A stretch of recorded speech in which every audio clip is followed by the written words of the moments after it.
Welcome to day 2 of the challenge.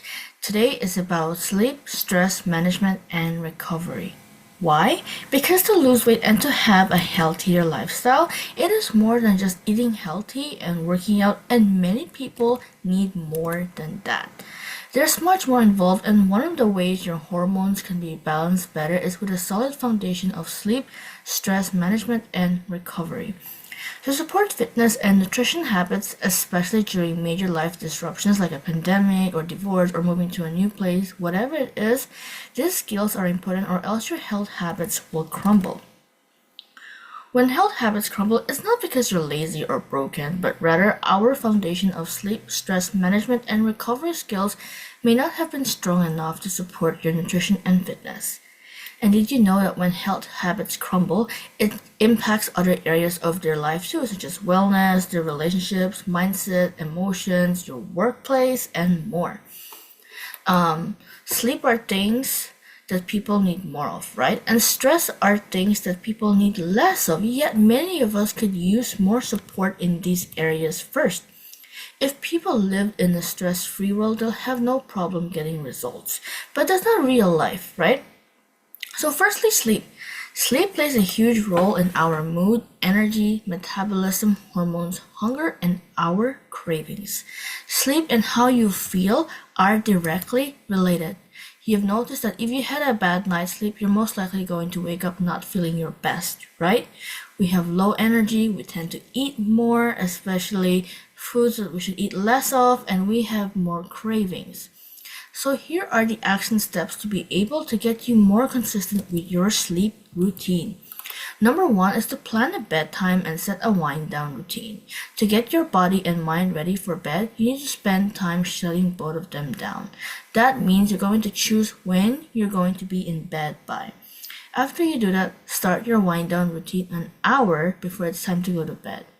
Did you know that most people try to do it the reverse, where they're like, let me focus on when I'm going to wake up. When you go to bed earlier, you're naturally going to wake up earlier.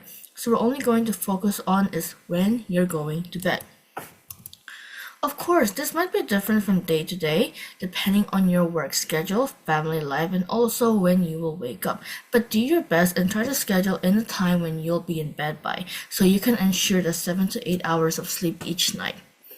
A good tip for your wind down routine is journaling or even stretching. Write down any end of the day thoughts that might cause your mind to wander. You can even do nighttime meditations that you can find on YouTube and anywhere else. Number two, you're going to put electronics away at least 30 minutes to an hour before going to bed, and that includes your phone. You can even set an alarm in advance to remind you to turn off your electronics. This is because the electronic signal that you receive actually keeps your brain on and utilizing those neurons. So if you try to go to bed right after using your phone or watching TV, it will actually take you longer to get into your sleep cycle. So you want to make sure that you're doing this in a way where you have your brain and body at rest, then you can go to sleep faster. Number three, when you go to bed, make your room as dark as possible. You can always get blackout curtains, but you don't have to go that extreme. Just make sure there's little light, so this means fully closing all your blinds, turning off any hallway lights that you can see, because light you actually distracts you from falling asleep. And that's the same with electronics. Make sure the electronics aren't plugged in closer to you because the flashing light will also trigger the same thing. Any tiny light can impact your sleep because it signals your body's wake signal, and that's why we are active when we see light. Number four, aim for 7 to 8 hours of sleep each and every night. However, it's not always about the quantity of sleep as much as it is the quality of the sleep at night.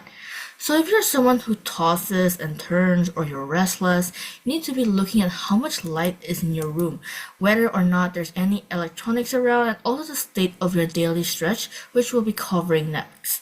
So if you're having issues with sleep, reach out to your team. Reach out to your team and we'll be able to coach you through that, so then that way you can get an optimal amount of sleep, not just wake up feeling like crap every day. Number five, one thing I would like to mention is to refuse the snooze. Okay? Our bodies go through a natural waking up process that gets disrupted if you fall back asleep. Hitting the snooze button and falling back to sleep can throw your energy levels out of whack for the rest of the day. Have you ever went back to sleep and regretted it? I have, so that means wake up after your first alarm and don't hit the snooze button. Keep your phone or alarm far enough away from your bed that you have no choice but to physically get out of bed and turn it off. Now, let's move on to the stress management part now. You have no doubt been told to breathe at some point in your life, most likely when you were upset, right? That's because it can be calming if you do it right. Slow, deep breathing stimulates your vagus nerve, which is the main nerve of your rest and digest system, which can help relax your whole body.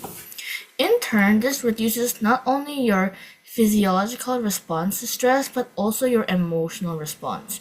In other words, we can change the state of our mind and body, whether it's being more relaxed or more activated, simply by breathing on purpose. To some, this might sound too alternative, but it is in fact science-based and proven to work. It works with fitness as well to improve exercise technique and recovery. Did you know that special operation forces in the military are trained to box breathe when under extreme mental distress, such as during combat? So yeah, box breathing technique can help you too, even if it's not a combat situation. When you're calmer and more relaxed, you make better decisions. You're able to focus better. You feel more in control, and deliberate breathing techniques or breathwork can help. Yet many people never actually give it a shot because they think it sounds silly. So let's change that by trying it now. So, to help calm yourself in difficult situations, break the cycle of respiration down into 4 stages that are each 4 seconds long. So number 1, take a 4-second inhale through your nose, right? Number 2, hold your inhale for 4 seconds and don't breathe, right? So inhale for 4 seconds.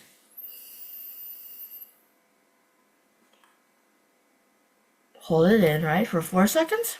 Then exhale slowly for 4 seconds. Imagine that you're slowly blowing out a big sigh. And then hold out for 4 seconds again, right? So again, take a 4-second inhale through your nose, then hold your inhale for 4 seconds, then exhale slowly for 4 seconds, like imagine that you're slowly blowing out a big sigh, and hold for 4 seconds again. Then repeat as many times as you'd like.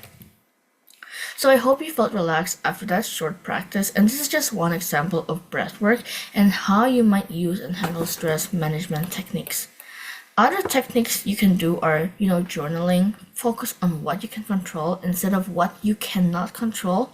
Other types of breath work, going for a spa day, going for a massage or massaging yourself using a massage gun, foam rolling or those therapy balls, because when you're stressed your muscles are all tensed up, and mindful movements such as yoga and mobility. But again, remember to breathe, such as the mobility work in your warm-up, which we're covering in day 5 of the challenge. So that's it for today's video. Drop a hashtag sleep as a separate post in the Facebook group. So that's it for today's video. Drop a hashtag sleep as a separate post in the Facebook group, so then that way we can know how you're working on better sleep, and hashtag stress management so we can know on how you're going to handle your stress better. And make sure to tag me in the post or comments so I see it. So thank you all so much for watching today. Remember, if you missed day 1, it's time for you to catch up by going to day 1 of the challenge in the guide section. And also, stay tuned for tomorrow's video about the remaking of your kitchen at 6:30 p.m. Eastern Standard Time. Alright, that's it for now. See you tomorrow. Bye!